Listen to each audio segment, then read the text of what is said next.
மனிதர் கைவிட்ட அந்த நொடியில் நீ மட்டும் போதும் இயேசுவே.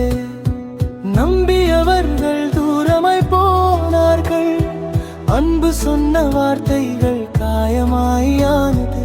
அவமானம் என் முகத்தை மூடியது, கண்ணீரோடு நான் உன்னை தேடுகிறேன்.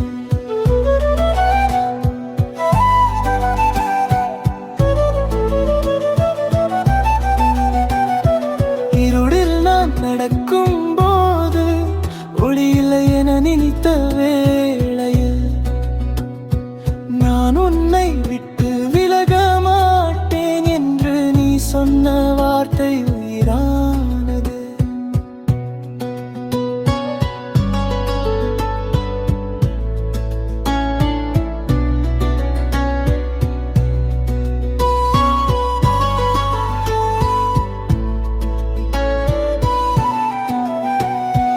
உடைந்த என் இதயத்தை நீ பார்த்தாய், மனிதர் சிரித்த என் வேதனையில் சிலுவையின் அன்பால் என்னை அணைத்தாய். இழந்த வாழ்விற்கு அர்த்தம் தந்தாய், எல்லாம் இழந்தே